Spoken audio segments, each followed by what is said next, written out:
e turminha! Vocês não estão animados? Hoje é sexta-feira! Sextou com S de saudade. Do mesmo jeito, com a mesma saudade, bora para nossa primeira aula do dia, History. Bora lá, gente? Como são construídas as memórias de um povo? Sobre isso que nós vamos falar hoje. Mas antes, vamos fazer a correção, tá bom? Da aula passada. Deixa a prof pegar aqui com vocês. Então, olha lá. Na troca de ideias, né? Tem um trecho da música ali do Caetano Veloso e as questões. Número 1. Qual é o nome das duas avenidas de São Paulo citadas na letra da música? Ipiranga e São João. Número 2. Em sua opinião, por que essas avenidas receberam esses nomes? Por que será que essas avenidas receberam esses nomes? Ipiranga e São João. Será que é por causa do hino nacional? Ouviram do Ipiranga? Será que é por causa da festa junina? Festa de São João? O que vocês acham? Por que será que elas receberam esses nomes ali, hein? Olha, gente, Ipiranga, devido às margens do rio Ipiranga, né? Onde foi proclamada aí a nossa independência. Então, Ipiranga é uma homenagem, então, ao nome do rio, tá?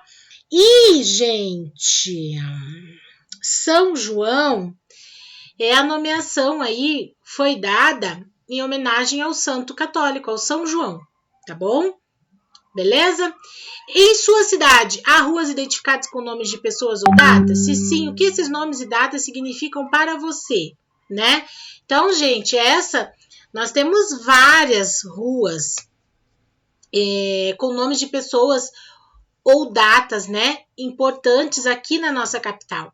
Então, depende aí do que vocês colocaram, né? Mas, por exemplo, a prof colocou da Avenida Getúlio Vargas, que foi um presidente da República, né? Poderia citar.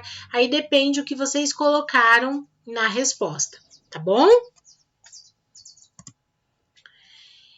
Nós vimos aí o que são marcos de memória, né? Datas comemorativas, monumentos, nomes de logradouros, que também poderiam ser considerados marcos de memória. O prof está fazendo só um apanhado aí, né? De alguns tópicos que nós vimos na aula passada, tá bom? Nós falamos sobre as memórias de um povo, que as histórias fazem parte da identidade visual de um povo e são compartilhadas por um grupo de indivíduos que fazem parte desse povo.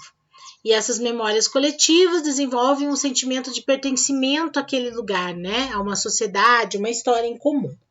Certo, gente? Então, nós vimos ali alguns exemplos, né? Deixa eu voltar aqui um pouquinho. Nós vimos exemplos ali de ruas, escolas, que a prof não colocou outra página, mas tinha escola também, que a prof falou, né? Que tinha escola, o Colégio Tiradentes aqui em Curitiba, tá? Depois vocês tinham que pintar ali, e a prof deixou assim para pintar junto com vocês, tá bom? Para fazer a correção aqui agora com vocês. Então, nós tínhamos lá. O que são marcos de memória? Então, pinte de azul as frases corretas e de vermelho as incorretas. Então, primeiro, eu vou pintar de azul. Vamos pegar o marca-texto. Ai, professora. Aí, então, olha lá. Azul, tá? Aqui, ó. Apenas alguns acontecimentos do passado são escolhidos para serem relembrados, tá? E aqui também, ó. As memórias contribuem para formar a identidade de um povo, tá bom? Agora de vermelho, tá, gente, ó? todos os acontecimentos do passado são relembrados pelas pessoas na atualidade. Não é verdade, né? Então, de vermelho aqui, ó. Não é verdade. As memórias de um povo podem ser escolhidas apenas por um grupo de pessoas. Não, não é verdade também, olha. Vermelhinho, tá bom? Então, ficou dessa forma, tá?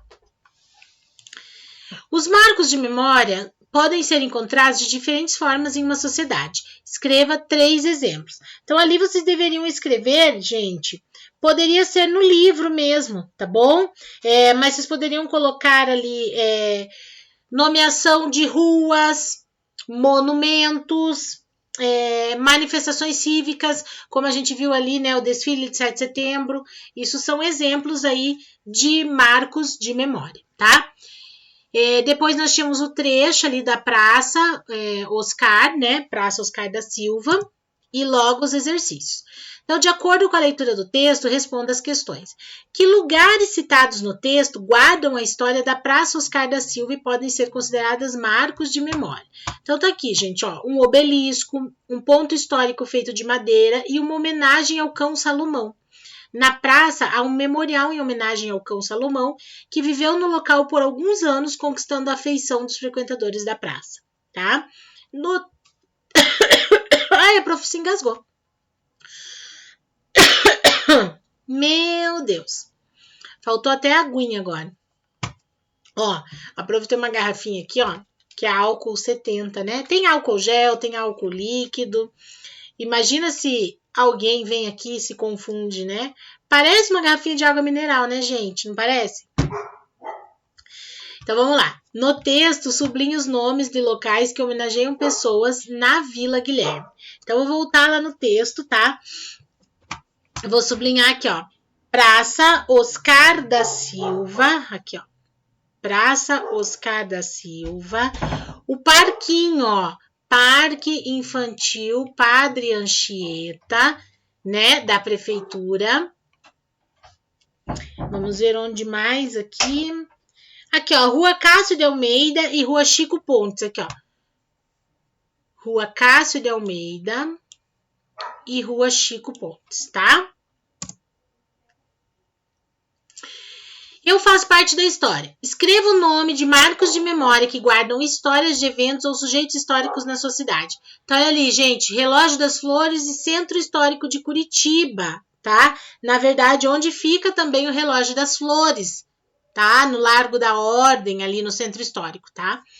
E aqui, ó, eu colei, né? Eu coloquei, tirei print de uma imagem do Relógio das Flores, tá bom? É muito famoso aqui em Curitiba o Relógio das Flores, tá? Também era uma escolha pessoal, tá bom, gente? Agora, vamos para nossas atividades do dia, das páginas 8 a 11. Olha os meus dogs aí, como estão participativos hoje também, né? Como são construídas as memórias de um povo? Nem todos os acontecimentos ou sujeitos históricos se tornam marcos de memória de um povo ou de uma sociedade. Sendo assim, por que algumas pessoas e datas são lembradas em praças, ruas e bairros e outras não? Por que somente alguns indivíduos têm monumentos e estátuas para serem relembrados? De acordo com um grupo de pessoas, certos acontecimentos ou personalidades históricas podem ser considerados importantes para a identidade do município, estado ou país. Isto é, a escolha por um marco de memória pode variar conforme o grupo da sociedade. Geralmente, a escolha por determinado acontecimento ou data histórica é realizada atendendo a interesses e objetivos de pessoas influentes na sociedade, né? As pessoas que têm poder, né? As pessoas que têm poder de decisão. Para compreender como acontece a criação de marcos da memória, é preciso fazer uma investigação histórica e identificar o motivo dessa escolha. Também é preciso saber quais são as ações realizadas para que o acontecimento ou personalidade histórica se mantenha na memória das pessoas com o passar do tempo. Então, aqui a prof vai acompanhar no livro também, que tá com um pouquinho de dificuldade para ler ali, né? Então, o menininho ali, o primeiro menino aqui, ó, ele fala: por que dia 21 de abril é feriado no Brasil, né? E a menina fala aqui, ó, Por que 7 de setembro é nome de ruas, avenidas e praças nas cidades brasileiras? Lembra que a prof falou que tem vários lugares aí que tem o mesmo nome de praça, de rua, né? E o outro menino, por que de... Carro de som, gente. Vocês estão ouvindo? Erga essa cabeça, mete o pé e vai na fé. Mande essa tristeza embora. Passa logo, carro de som, que eu quero continuar com a minha aula. Tiquidum, tiquidum, tiquidum, tiquidum. Pronto, passou. Vamos continuar. Porque o outro menininho aqui, ó, esse aqui, ó, ele tá falando assim, ó. Por que o Dia da Consciência Negra é comemorado no dia 20 de novembro, né? Então, são várias questões aí que a gente vai levantar agora. Independência do Brasil e o dia 7 de setembro. O dia 7 de setembro de 1822 é considerado um marco histórico da independência brasileira. Até esse ano, o Brasil foi colônia de Portugal e dependia politicamente desse reino.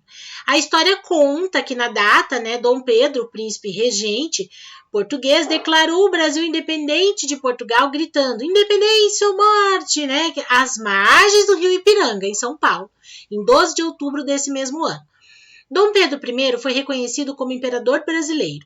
No entanto, a data da independência do Brasil não começou a ser comemorada já no dia seguinte ao grito do Ipiranga. A comemoração a cada dia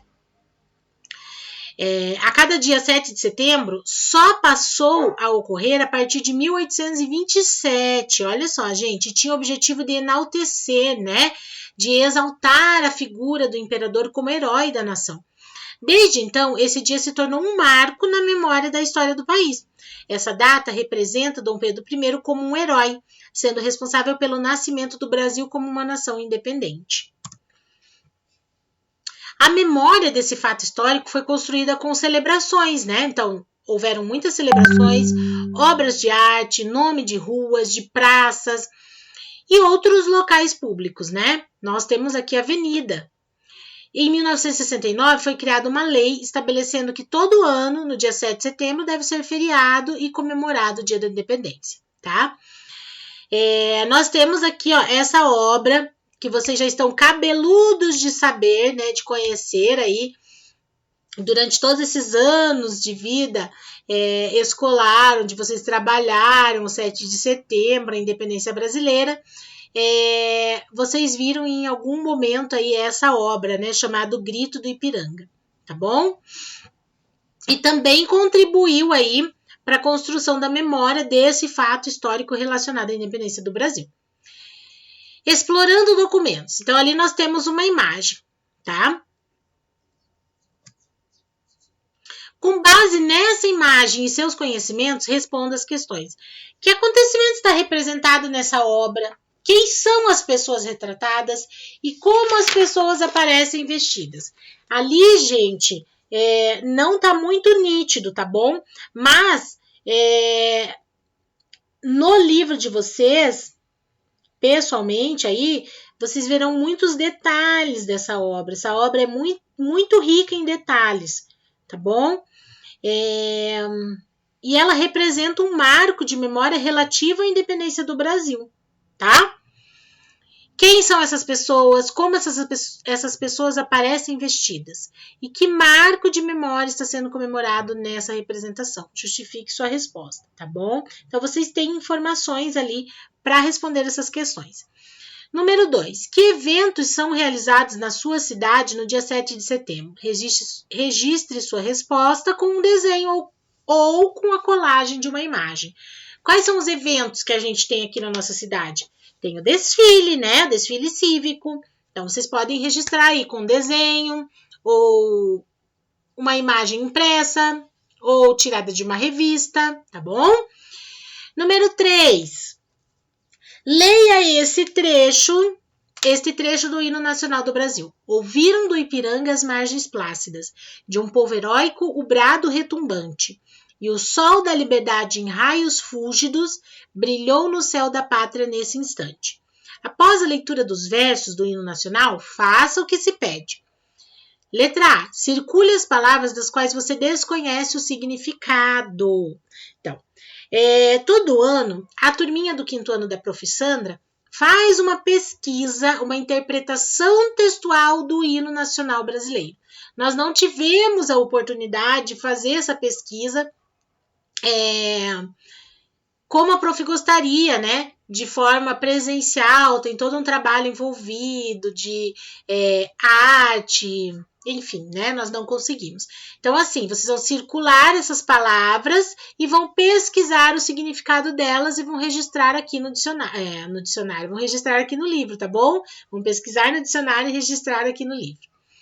Letra C. Que marco de memória está representado nesses versos? Tá fácil, né, gente? Letra D. Marque com X qual foi o brado retumbante ouvido às margens do rio Ipiranga. Qual foi o brado retumbante lá?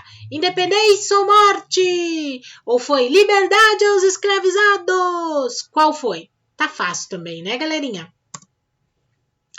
Então é isso, turma. Por hoje é só. Daqui a pouquinho, nesse sextou, nós temos aula de filosofia, né? A prof tá sempre aqui, de olho no meu planejamento, né? Por quê? Porque o planejamento é importante para que a gente não esqueça nenhum detalhe. Então, eu tenho que estar aqui, ligadinha aqui com vocês na telinha e no planejamento, tá? Então, daqui a pouquinho, a nossa aula ao vivo de filosofia, onde vocês trarão aí o trabalhinho, né, que a prof pediu sobre o Dicionário Ilustrado de Sentimentos e nós continuaremos com esse livro, tá bom? As atividades aí serão baseadas nesse livro, tá bom? Então, um beijo. Aproveitem bastante esse sextou, né? Vamos nos ver daqui a pouquinho. E bom final de semana, curtam a família de vocês, fiquem com Deus e até segunda-feira, tá? Beijo, beijo, beijo. A prof ama vocês de paixão e tô morrendo de saudade. É que eu olho aqui, né? Eu tô me enxergando, mas eu tenho que olhar ali na câmera pra vocês, tá? Ó, esse beijo é pra vocês. Tá bom? Então é isso, gente. Beijo, beijo e tchau!